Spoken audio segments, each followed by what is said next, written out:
Eto na, it's weather time. Alamin na natin ang ating ulat panahon kasama ang ating weather tito na laging may panahon para sa'yo. Tito Alvin, happy Monday. Happy ba? Ano ba ang ating weather today?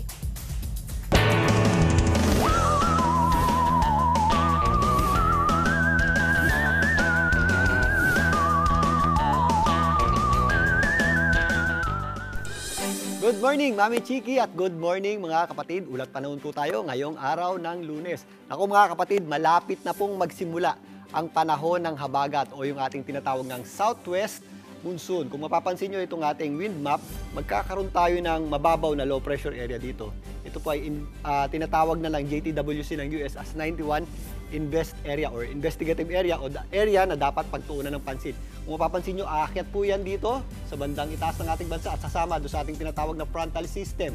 Bandang Wednesday hanggang Thursday, makakita na po tayo ng pag-shift o paglipat ng ating hangin. Magmumula na po yan sa ating southwest o timog kanluran na yan na po yung ating pasimula ng ating habagat or southwest monsoon at magpapatuloy na po yan sa mga susunod na araw. By then, aantayin na po natin ang criteria ng pag-asa. Magsisimula na po yung mag-monitor ng mga dami ng pag-ulan. If ever ma-satisfy na po ang criteria ng pag-asa, maaari na po sila mag-declare ng opisyal na pagsisimula ng panahon ng tag-ulan o pagpasok nga ng panahon ng habagat. Maaring sa huling bahagi po yan ng Mayo hanggang unang bahagi ng Hunyo. Ano magiging implikasyon nito? Mas mapapadami na po yung ating mga pag-ulan sa malaking bahagi ng Luzon, particularly sa western section nito, kasama na po dyan ang Metro Manila, maging dito sa ilang areas ng Western Visayas.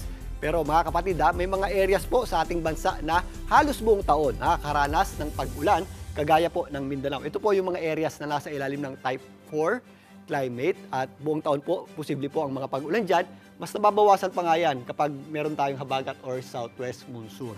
Sa kasalukuyan, maulan pa rin po sa areas ng Mindanao dahil po doon sa ating tinatawag na Intertropical Convergence Zone. Kasama na po dyan ang ilang bahagi ng Visayas, maging dito sa area ng Palawan. Ito namang easterlies ang patuloy pong nagdadala ng mainit at malinsangang panahon sa natitirang bahagi ng ating bansa. Dahil pa rin po sa ating Intertropical Convergence Zone, asahan pa rin po natin mga posibleng thunderstorms at malawakang pag-ulan dito po sa ilang areas ng Mindanao, lalong-lalo na po dito po sa hilagang bahagi nito sa Northern Mindanao, kasama na po dyan ang Zamboanga Peninsula. Medyo nabawasan naman po yung ating mga pag-ulan dito sa eastern section ng Mindanao.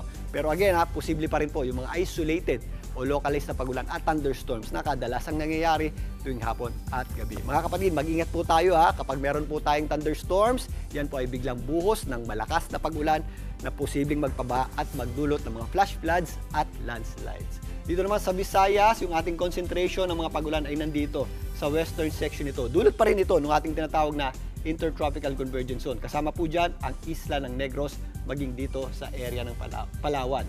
Relatively maliwalas naman ang panahon natin sa natitirang bahagi ng Visayas. Pero kung mapapansin nyo, meron pa rin po tayong mga posibleng pulo-pulo o yung mga isolated na pag-ulan na kadalasan ngang nangyayari tuwing hapon at gabi. Magpapatuloy naman ang mainit at malinsangang panahon sa malaking bahagi na po yan ng Luzon. At again, dito po sa bandang western section nito, sa areas ng Ilocos Region, meron tayong mga posibleng pulo-pulo o mga isolated na thunderstorms dyan tuwing hapon at gabi. Pero again, mag-ingat pa rin po tayo sa matinding init at alinsangan ng panahon, lalong-lalo na po sa tanghali. Ganyan din po ang ating aasahang panahon dito sa Metro Manila. Sa mga papasok po ng trabaho, ugaliin po ang pagdadala ng payong dahil magiging mainit pa rin po at mataas ang ating heat index sa tanghali. Pero bandang hapon hanggang gabi, tataas po yung ating tsansa ng pag-ulan. Kung mapapansin nyo dito sa ating rain map, meron tayong mga posibleng thunderstorms dito sa itaas na bahagi ng Metro Manila. Yung ating payong po ay magagamit natin sa matinding init ng panahon at sa mga biglang buhos ng malalakas na pag-ulan at mga posibleng thunderstorms. Bago na mga kapatid, ang ating araw po ay sumikat kaninang 5:26 ng umaga at muli pong lulubog mamayang 6:20 ng gabi. At yan muna ang latest sa ating lagay ng panahon. Muli, ito po ang inyong weather, Tito Alvin. Laging may panahon para sa'yo. Mga kapatid, Chiki Roa Puno po. Simulan ang inyong araw na puno ng impormasyong kapaki-pakinabang. Sama na sa isang makabuluhang umaga. Tumutok at mag-subscribe sa social media pages ng News 5.